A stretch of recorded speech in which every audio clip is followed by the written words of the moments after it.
You ever watch something and get immediately uncomfortable?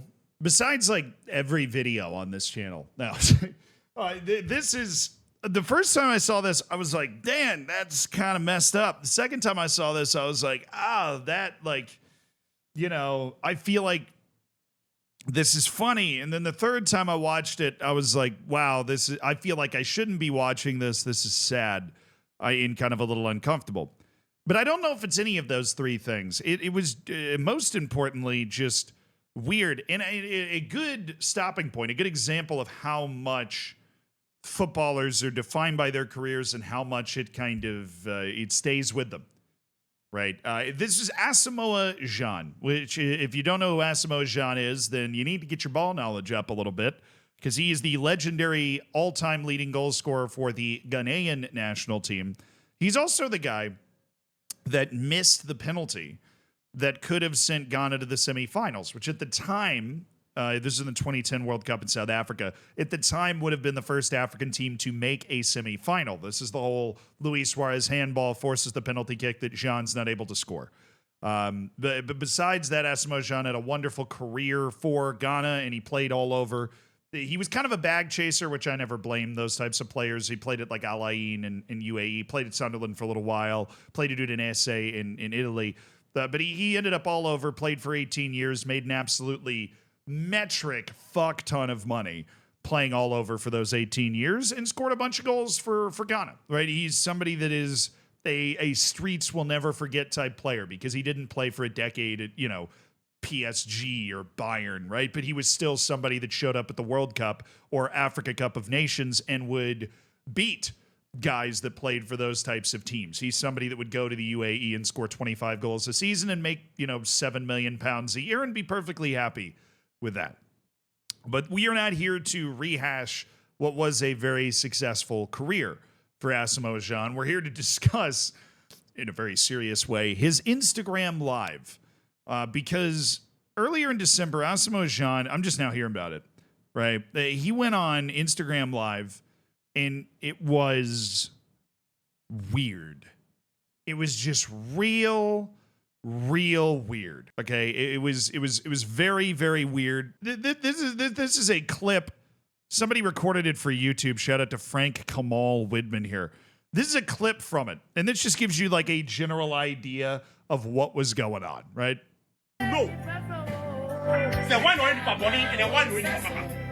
Right, okay, there's gospel music playing in the background. He's like bawling, and he's just yelling about stuff. It's in English, but the accent is so different from my American ears that I can't fully pick up like what he's talking about.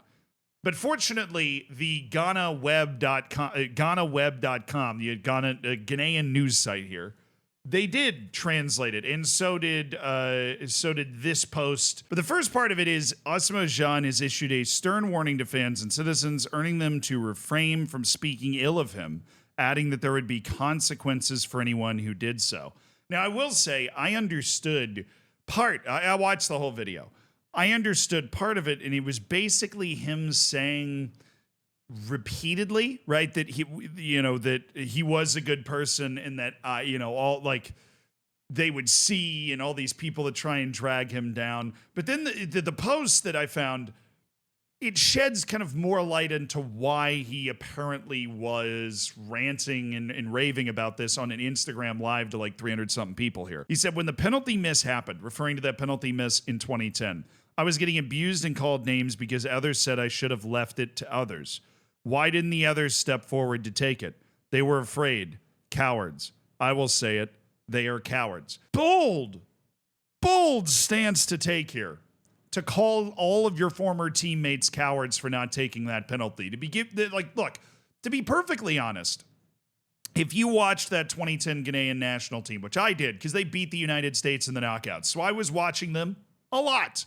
Then you know that Asamoah Gyan was the man. He was the guy. It's the same as if Wales had gotten a penalty to advance in a knockout match at the World Cup. Gareth Bale's taking the penalty. It worked the same way for Ghana. This was Asamoah Gyan's penalty. The same way, like Alphonso Davies is not a noted penalty taker, but when Canada gets a penalty at the World Cup, it is Alphonso Davies to take it. because he's the guy. He's the person that's dragged them to where they are. He's the person where even if he misses, which Asamoah Gyan did, you cannot blame him for the fact that he missed.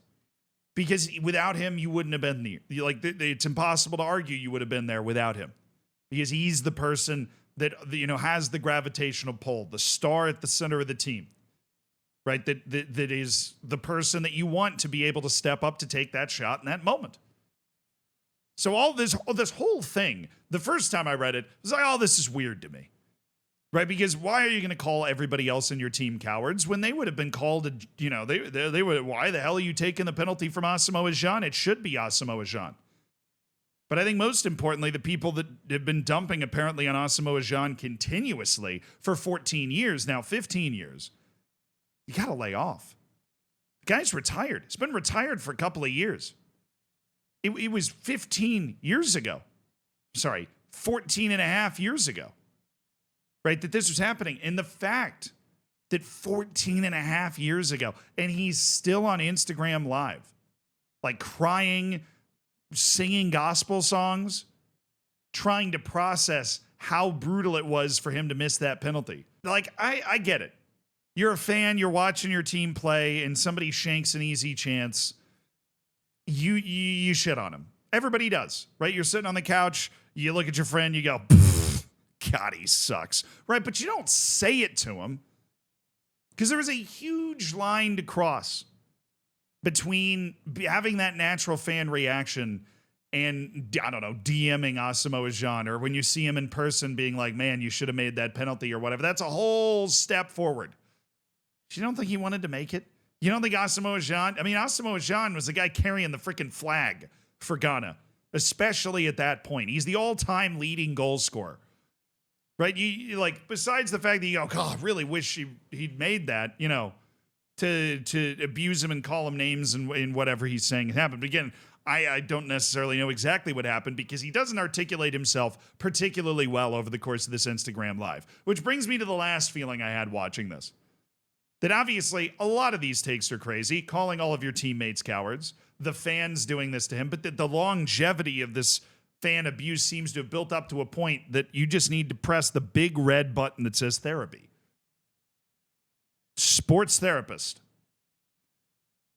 That's what we need here. Asamoah Gyan has dealt with this for a very long time, and to my knowledge, has never really discussed it publicly in a serious way before. And now all of a sudden, in retirement, he pops up on an Instagram Live and kind of spontaneously bursts into tears here. And there's nothing wrong with crying, particularly about something that was obviously, the deepest run Ghana's ever had at a World Cup, and it was on your boot, right? Like that, I don't know if I would have the mental fortitude to be able to handle that. I might just collapse in on myself, right? If I was the person that had to take that penalty, but he went on to play the rest of his career and play for Ghana in the future and do well. But he's been shouldering that burden for a long time, and it looks like he might not be able to shoulder it alone anymore. Because as much as people shouldn't be still shitting on him for it, still, just for lack of a more advanced than grade school term, shouldn't still be bullying him for that missed penalty or calling him terrible or saying he did this or saying he did that. They're going to be there, and they're still going to be doing that. As much as you chastise them in these sorts of forums and be like, why are you doing that? They're going to be there, and Asamoah Gyan needs to find some way to be able to relate to that better. Because it's really heartbreaking when you see somebody like a footballer like this that's a streets won't forget type footballer that was in some ways a shooting star because you didn't get to watch them a lot, and then they'd pop up at an AFCON or at a World Cup, and you'd go, wow, that dude's still got it. That dude's still good. He could be making a difference for one of the biggest clubs in the world, but he doesn't. It's kind of like Hulk for Brazil, right? They just beat their own drum. They're dancing to their own rhythm.